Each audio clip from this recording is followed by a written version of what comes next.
దయచేసి అందరూ కూర్చోవాల్సిందిగా విజ్ఞప్తి. మరో ప్రధానమైనటువంటి వక్త మన ముందుకు రాబోతున్నాడు. దయచేసి 2 నిమిషాలు ప్రశాంతంగా కూర్చోవాలని చెప్పి కోరుతున్నాను. యువతరం శిరమెత్తితే, నవతరం గళమెత్తితే ఈ లోకమే మారిపోదా, ఈ చీకటే పారిపోదా అనే స్ఫూర్తితో కార్యకర్తల్లో చైతన్యాన్ని రగిల్చి వారిని సైనికులుగా తీర్చిదిద్దిన తెలుగుదేశం సేనాని కార్యకర్త కాల్లో ముళ్ళు కూర్చుంటే నా చేత్తో తీస్తాను అనే ఆలోచన చేసేటువంటి మనసున్న వ్యక్తి, నిరంకుశ పాలనకు వ్యతిరేకంగా నిర్బంధాలను బద్దలు కొడుతూ ప్రజల కష్టాలతో మమేకమవుతూ పేదలకు బాసటగా నిలుస్తూ రాష్ట్రం మొత్తం యువగళం పాదయాత్రతో నాటి పాలకులపై తొలి తిరుగుబాటు చేసినటువంటి యువ నాయకుడు. అడ్డంకులు ఎన్నైనా, అడ్డంకులు ఎదురైనా గమ్యాన్ని చేరనిదే వెనకడుగు వేయని పట్టు వదలని విక్రమార్కుడు. యువత కలలే తన లక్ష్యంగా మరల్చుకున్న నాయకుడు. మారుతున్న కాలంలో పార్టీలో మార్పులు అవసరమంటూ పార్టీ బలోపేతానికి శ్రీకారం చుడుతున్నటువంటి నాయకుడు. తాత స్థాపించిన పార్టీని తండ్రి నడిపిస్తుంటే భవిష్యత్తును తీర్చిదిద్దడానికి సిద్ధమవుతున్న యువ నాయకుడు శ్రీ నారా లోకేష్ గారిని సగౌరవంగా ఆహ్వానిస్తున్నాం.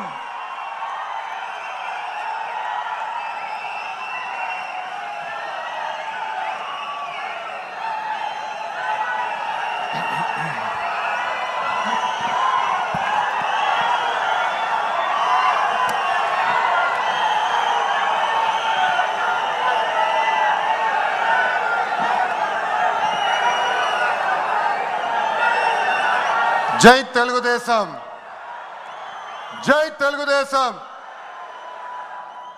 దేవుడి గడప గడపై ఈరోజు కార్యకర్తల్ని ఉద్దేశించి మాడతాం నా అదృష్టం. ఎత్తిన పసుపు జెండా దించకుండా, మడిమ తిప్పకుండా తెలుగుదేశం పార్టీకి కాపలాగాసిన ప్రతి కార్యకర్తకి నేను శిరసు వంచి పాదాభివందనం చేస్తున్నాను. వేదిక పైన ఉన్న గౌరవ జాతీయ అధ్యక్షులు చంద్రబాబు నాయుడు గారికి, గౌరవ ఆంధ్ర రాష్ట్ర అధ్యక్షులు పల్లా శ్రీనివాస్ గారికి, తెలంగాణ, ఆంధ్ర, అండమాన్ పార్టీ నాయకులకు, కార్యకర్తలకు నా నమస్కారం. విశ్వవిఖ్యాత నట సార్వభౌమ స్వర్గీయ శ్రీ నందమూరి తారక రామారావు గారు పార్టీ పెట్టిన ముహూర్త బలం చాలా గట్టిది. తెలుగుదేశం పార్టీ అంటేనే తెలుగు జాతి ఆత్మ గౌరవం. తెలుగుదేశం పార్టీ అంటేనే అన్నదాతకు అండ. తెలుగుదేశం పార్టీ అంటేనే పేదల కడుపు నిండా భోజనం పెట్టిన పార్టీ. తెలుగుదేశం పార్టీ అంటేనే కార్మిక కష్టాలు తీర్చేదానికి పుట్టిన పార్టీ.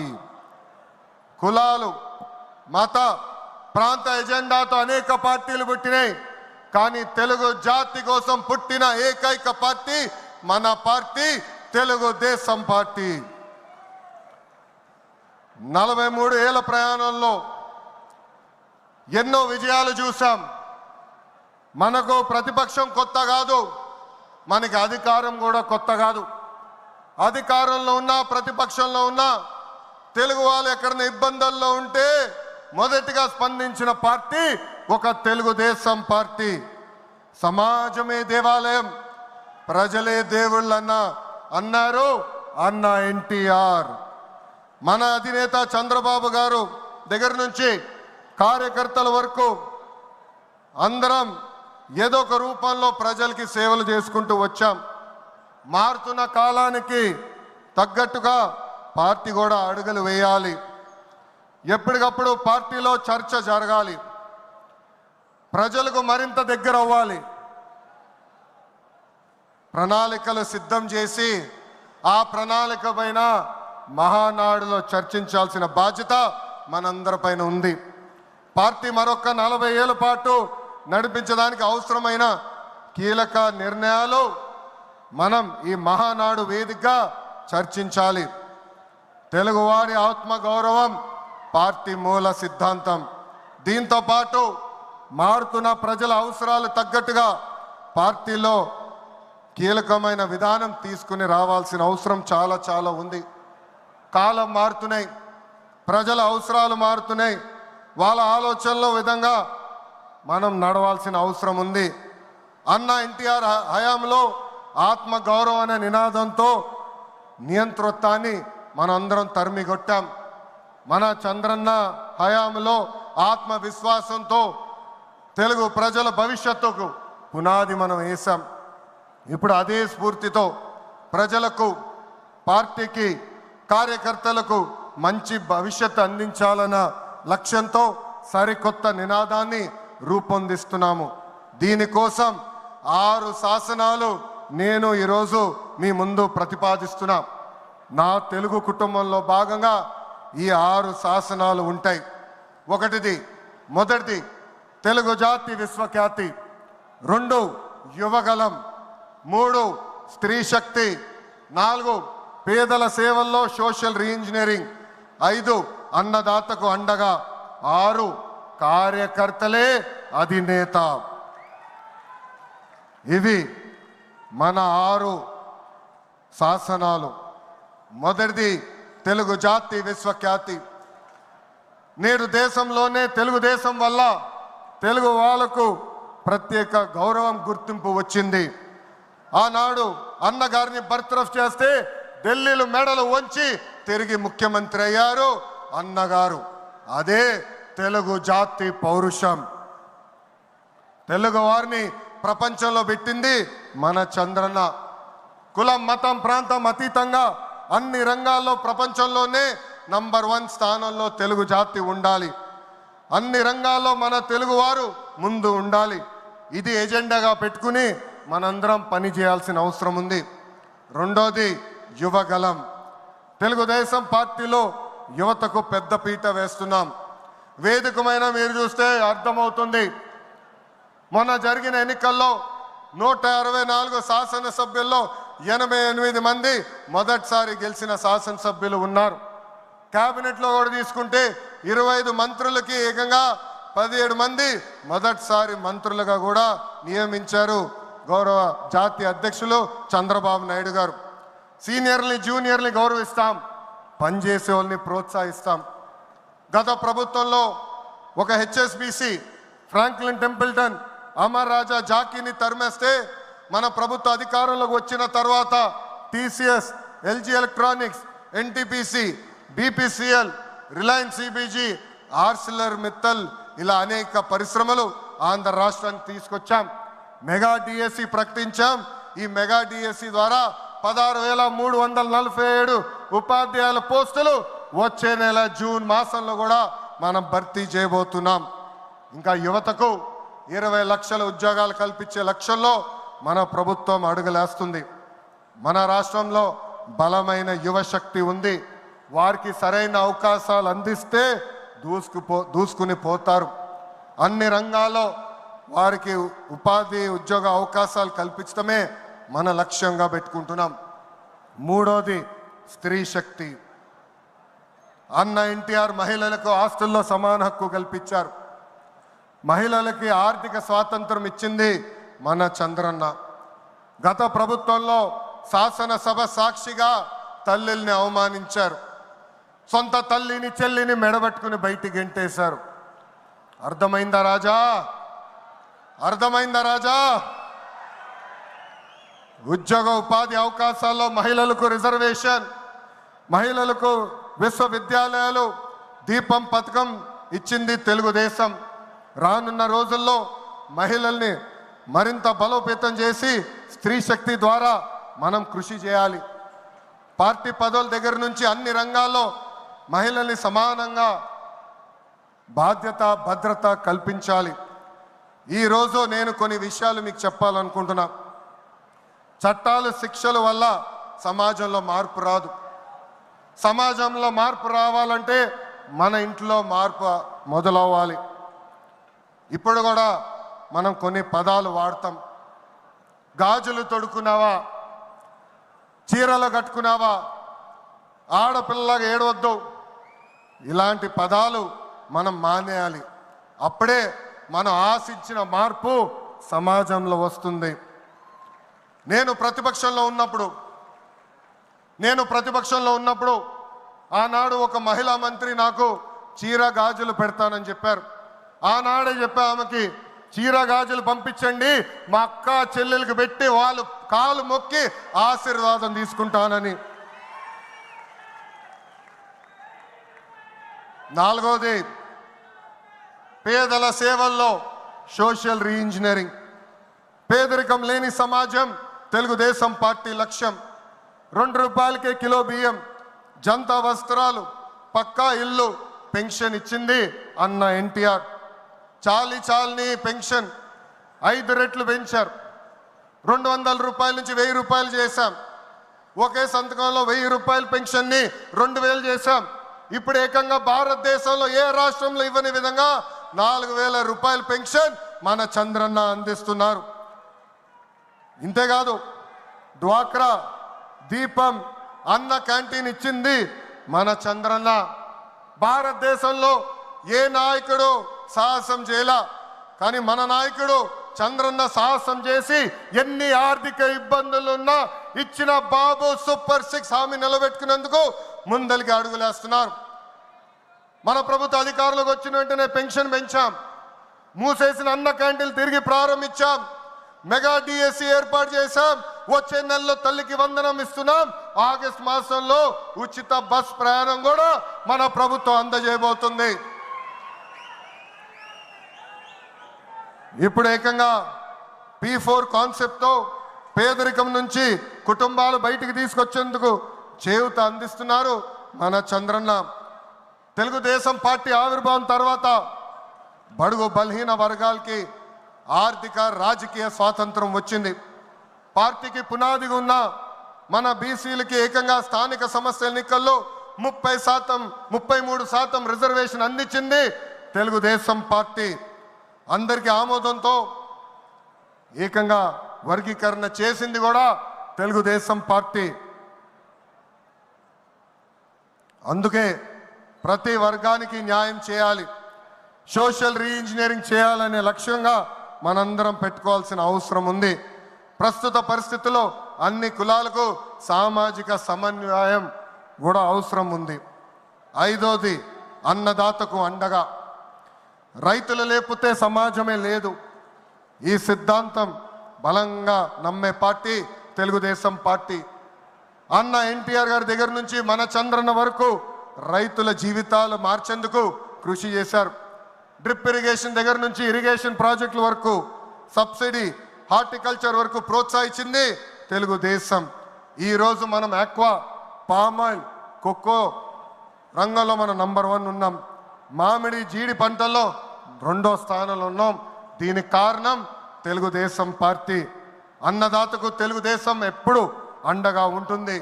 పొగాకు, కొక్కో, మిరప ధరలు పడిపోతే ఏకంగా గిట్టుబాటు ధర ప్రకటించిన నాయకుడు మన నాయకుడు చంద్రబాబు నాయుడు గారు. బంగారం లాంటి భూములు మన రాష్ట్రంలో ఉన్నాయి. వ్యవసాయం కరెక్ట్గా ప్రమోట్ చేస్తే బంగారం పండించే శక్తి మన రైతుల దగ్గర ఉంది. అందుకే అన్నదాతకు అండగా అనే విధానాన్ని మనం అమలు చేయాలి. 6వది, నాకు మనసుకు దగ్గర ఉండేది, కార్యకర్తలే అధినేత. ఒక అంజిరెడ్డి తాత, ఒక మంజుల, ఒక తోట చంద్రయ్య నాకు స్ఫూర్తి. ఆనాడు పొంగనూరు నియోజకవర్గంలో అంజిరెడ్డి తాత స్థానిక సంస్థ ఎన్నికల్లో నామినేషన్ వేసేదానికి వెళ్తే ఆనాటి పాలకులు అడ్డం తిరిగారు. తొడగొట్టి మీసాలు మిలేసి, రండి నేను నామినేషన్ వేసి చూపిస్తానని చెప్పారు ఆ మన అంజిరెడ్డి తాత. బూత్లో రిగ్గింగ్ జరుగుతుందని బూత్కి వెళ్ళి కూర్చుంది మంజుల. ఏకంగా మంజుల గారు ఉంటే బూత్ రేకింగ్ జరగదని ఆమె పైన దాడి చేశారు. రక్తం గారుతున్నా భయపడలేదు. చివరి ఓటు పడే వరకు, ఈవీఎం బాక్స్ కి తాళం వేసే వరకు ఆ బూత్ లో నిలబడింది మన అక్క మంజుల. ఇంకా తోట చంద్రయ్య గారి గురించి ఎంత చెప్పినా తక్కువే. మనందరం చూసాం, నడివీధిలో ఆనాటి పాలకులు తరిమి తరిమి కొట్టారు. ఏకంగా డివైడర్ పెట్టి కత్తిని గొంతుకు పెట్టారు. ఒక్కసారి వాళ్ళ నాయకుడికి జై చెప్పమంటే జై తెలుగుదేశం, జై చంద్రబాబు నాయుడు అని చెప్పి ప్రాణాలు పోగొట్టుకున్నాడు తోట చంద్రయ్య. ఈరోజు నేను ఈ సభాముఖంగా గర్వంగా చెప్తున్నా, ఆంధ్ర రాష్ట్రంలో ఎప్పుడు జరిగిన విధంగా తోట చంద్రయ్య కొడుకు కూడా ఈరోజు మన ప్రభుత్వ ఉద్యోగం ఇచ్చింది. అందుకే తెలుగుదేశం పార్టీలో కార్యకర్తలే మన అధినేత.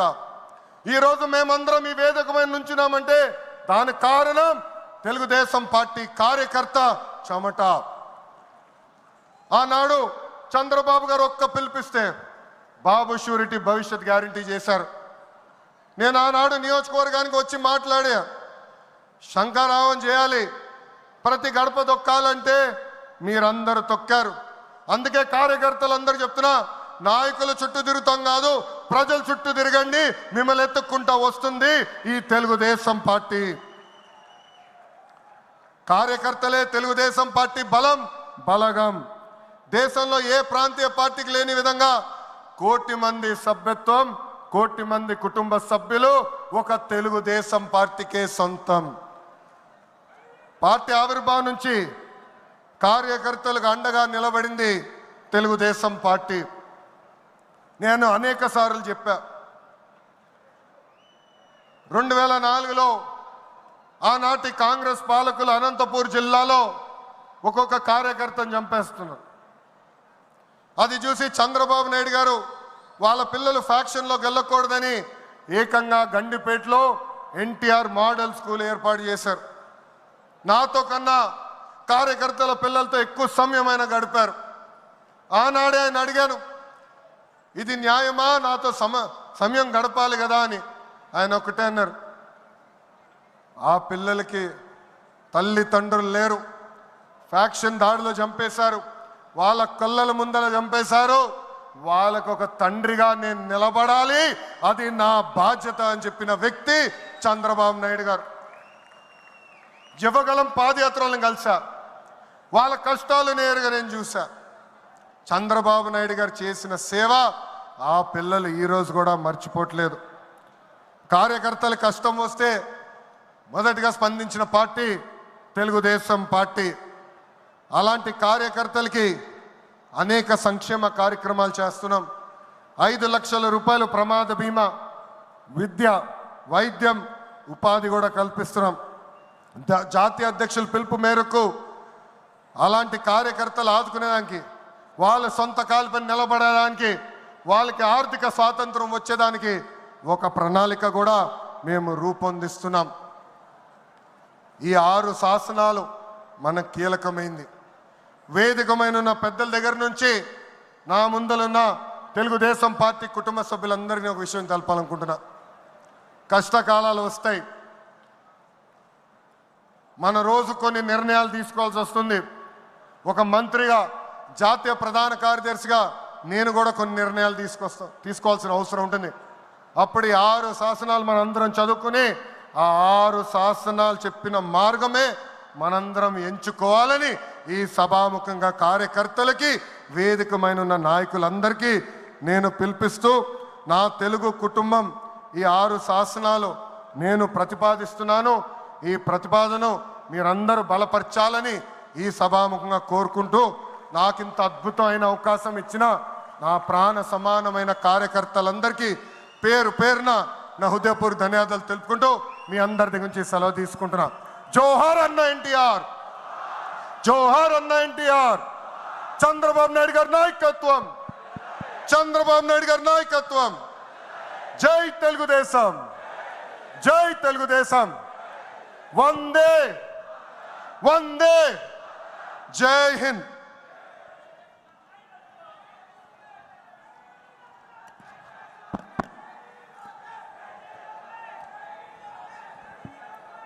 ఇది ట్రైలర్ మాత్రమే, అవి పిక్చర్ బాకీ హై. ఆయన రాజకీయ ప్రసంగం రేపు ఉంటుంది. ఇవాళ కేవలం పార్టీని బలోపేతం చేయడానికి తన ఆలోచనల్ని ఈ మహానాడు వేదిక ముందు వ్యక్తపరచడానికే ఈ సమయాన్ని వాడుకున్నారు. యువకులు, మహిళలు, రైతులు, కార్యకర్తలే పార్టీ భవిష్యత్తు అనేటువంటి నినాదంతో పార్టీలో రావాల్సినటువంటి మార్పులకు శ్రీకారం చుడుతూ ఈ మహానాడు వేదికతో ఆయన ఆలోచనల్ని పంచుకోవడానికి సమయాన్ని వినియోగించుకుంటూ ఆయన మరొక మార్పుకు కూడా శ్రీకారం చుట్టారు. ఈ మహానాడులో తొలి రోజు మొత్తం కూడా కేవలం పార్టీ మీదనే చర్చ జరుగుతుంది. రెండవ రోజు ప్రభుత్వ కార్యకలాపాల మీద చర్చ ఉంటుంది. పార్టీని ఏ రకంగా బలోపేతం చేయాలి, ఏ దిశగా ముందుకు పోవాలి అనేటువంటి మార్పుకు కూడా శ్రీకారం చుట్టినటువంటి శ్రీ లోకేష్ గారి అద్భుతమైన ప్రసంగానికి ధన్యవాదాలు తెలియజేసుకుంటూ మన ముందు ఈరోజు ఇంకొక మహత్తరమైనటువంటి కార్యక్రమం ఉంది. గ్రామ స్థాయి నుంచి రాష్ట్ర స్థాయి వరకు, జాతీయ స్థాయి వరకు జరిగేటువంటి ఎన్నికల్లో మనం ఈ మహానాడులో జాతీయ అధ్యక్ష పదవికి ఎన్నిక చేయడం జరుగుతుంది. ఆ ఎన్నికల కార్యక్రమానికి ఎన్నికల నోటిఫికేషన్ విడుదల చేయాల్సిందిగా ఎన్నికల కమిటీ చైర్మన్ శ్రీ వర్ల రామయ్య గారిని ఆహ్వానించడం జరుగుతోంది. సభకు మరో నమస్కారం. ప్రతిసారి మన పార్టీ